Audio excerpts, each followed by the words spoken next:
الحمدللہ رب العالمین والعاقبۃ للمتقین والصلاۃ والسلام علی سید الانبیاء والمرسلین اما بعد فاعوذ باللہ من الشیطان الرجیم بسم اللہ الرحمن الرحیم۔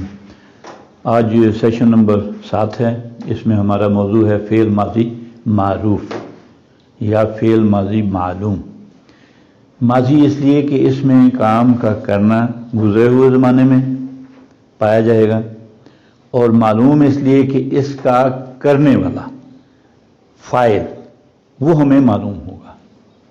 وہ کیسے معلوم ہوگا وہ ہم اس ٹیبل نمبر 1 کے ذریعے سے جاننے کی کوشش کریں گے۔ اب آپ اس ٹیبل سے مانوس ہو گئے ہوں گے کہ ہم جب ضمیروں کی بات کرتے ہیں تو غائب سے شروع کرتے ہیں، اس میں مذکر اور مونث لے کے آتے ہیں، واحد تثنیہ جمع، مذکر کا بھی اور مونث کا بھی، یہ 6 خانے ہم بنا لیتے ہیں۔ یہی کام ہم نے جب اسم کو پڑھا تھا اس وقت کیا تھا۔ ذرا اس کو میمورائز کر لیں کہ ہم نے فاعل ان کے وزن پہ کچھ الفاظ دیکھے تھے، جیسے ناصرن، تو ناصرن واحد میں آیا تھا ناصرن، تثنیہ کا صیغہ تھا ناصران، اور جمع کا کیا تھا ناصرون، اور مؤنث کا تھا ناصرتن، ناصرتان اور ناصراتن۔ اب ہم سیکھ رہے ہیں فعل، تو دیکھیں فاعل میں سے اگر الف نکال دیں تو باقی کیا بچا؟ فاعل نام، یہ مادہ ہے، اور جب میں نے فاعل نام لکھا تو وہ فعل بن گیا خود بخود ہی۔ الف کو خارج کر کے جب لکھا تو یہ فعل بن گیا، اور یہ فعل ماضی ہے۔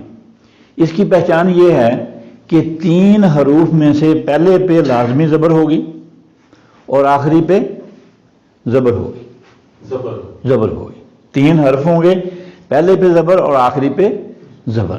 درمیان والے میں فیصلہ ہم نے کرنا ہوگا کہ یہاں زبر آئے گی، پیش آئے گی یا زیر آئے گی، اور یہ اس وقت ہم نہیں کر سکتے۔ کم از کم تھوڑا سا جب پڑھ لیں گے، سمجھ لیں گے کہ یہ کس طرح سے آتی ہے، تو پھر ہمیں اس کا اندازہ ہو جائے گا کہ یہ کہاں پہ آنا چاہیے۔ دوسرا، جو بھی آپ مادہ لیں اس کا فعل دیکھنا ہو تو اس مادے میں مثلا ناصرن کا مادہ ہے نون صاد را، تو یہ ہم نون کی تختی میں جا کے دیکھیں گے ڈکشنری میں تو ہمیں ناصرہ کا معنی مل جائے گا، اور وہاں ہمیں یہ بھی پتہ چل جائے گا کہ صاد پہ کیا آنا چاہیے۔ تو پہلا فعل جو ہے اس میں صاد پہ آئے گی زبر، ناصرہ۔ اب ہم اس ناصرہ کو ٹیبل میں جا کے دیکھیں گے کہ اس کا معنی کیا بنتا ہے۔ تو یہ پہلا صیغہ ہے تو ہم اس کو یہاں لکھیں گے ناصرہ۔ اس میں مدد کا معنی ہے، یہ آپ نے پڑھ لیا پہلے سے، ناصرن مدد کرنے والا، اور نصارہ مدد کی، ماضی میں کیا ہوگا؟ مدد کی۔ کس نے کی؟ غائب سے آئے گا اس نے، اس نے، اور وہ کون ہے؟ واحد ہے، ایک، اور وہ مذکر والا خانے سے ہمیں پتہ چلتا ہے کہ مرد ہے۔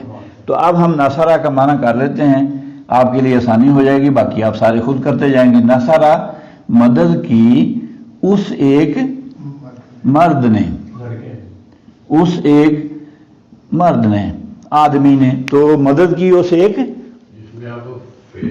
فعل بھی ہے اور فاعل بھی ہے۔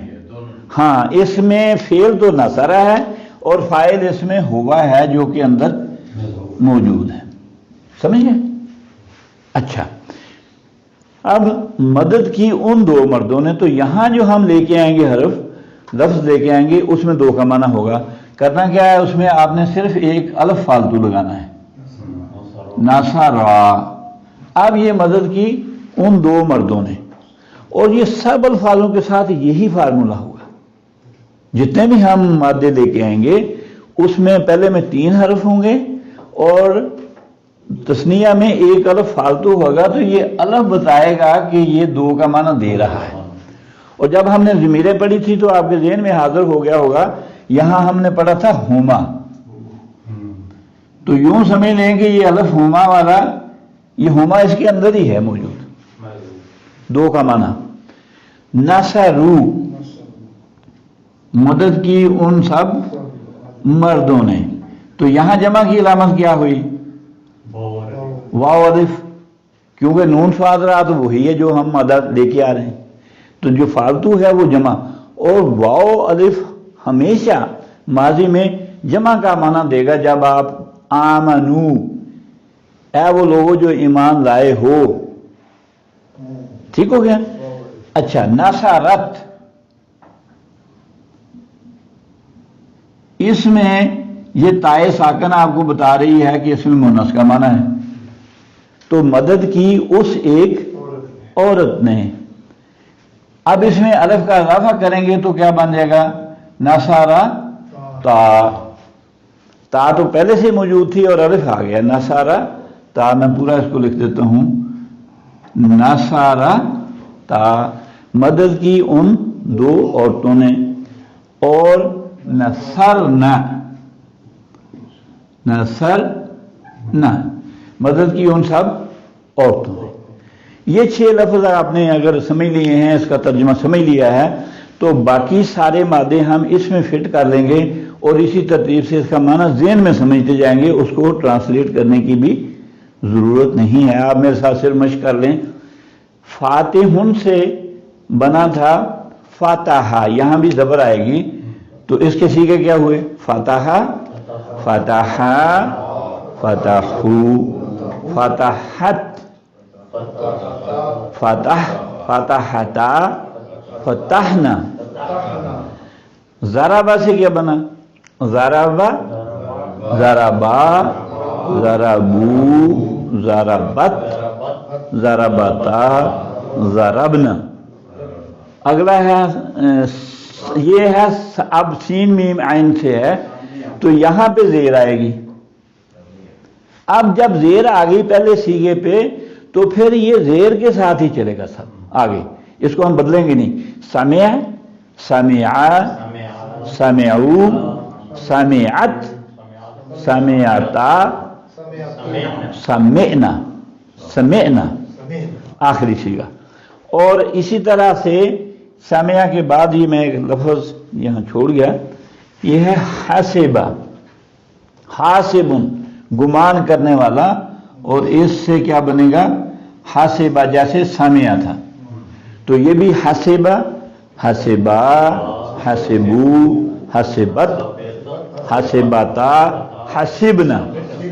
اچھا یہ ایک چھٹا لفظ جو ہے یہ فاعل ان کے وزن پہ نہیں ہے، یہ کریم ان کے وزن پہ ہے. تو کریم مہربانی کرنے والا، بخشش کرنے والا. تو اس کا جو ماضی بنے گا وہ بھی تھوڑا اوپر والوں سے ڈیفرنٹ ہوگا. کاف اور میم پہ تو زبر آئے گی، درمیان والے میں پیش آئے گی کرما. تو نہ یہ کرم ہے نہ کریمہ ہے بلکہ کرما، مہربانی کی اس ایک نے. کرما، دونوں نے مہربانی کی. کرمو، کرمت، کرمتا، کرمنا، کرمنا. آج ہم نے اللہ کی توفیق سے 6 لفظ، جس میں سے پہلے بھی ہم نے ان کا تذکرہ کچھ کا کیا تھا، کچھ نئے ہیں، ان کے معنی بھی سیکھ لیے. اور ہر لفظ کو فعل ماضی میں بنایا 3 حرفوں میں پہلا سیکھا، اور پھر اس کی 6 شکلیں بھی ہم نے سیکھ لیں. تو گویا ہر لفظ سے 6 جملے آج ہم نے جملے فعلیہ بنائے. تو 6 لفظوں سے کتنے ہو گئے؟ 36. یہ ہمارا آج کا سکور ہے. اگلے میں ہم کتنے بنائیں گے؟ اس میں آپ کے پاس ہوں گی حاضر کی ضمیریں اور متکلم کی 2 ضمیریں. اس طرح سے یہ ٹیبل مکمل ہو جائے گا اور ماضی بھی مکمل ہو جائے گا. ہم پھر دیکھیں گے انشاءاللہ ہمارا سکور اس وقت کیا ہوتا ہے. اللہ ہمیں اس میں توفیق دے، اس میں ہمارے لیے آسانیاں دے. رب یسر ولا تعسر وتمم بالخیر، وآخر دعوانا ان الحمدللہ رب العالمین. جزاک اللہ خیر.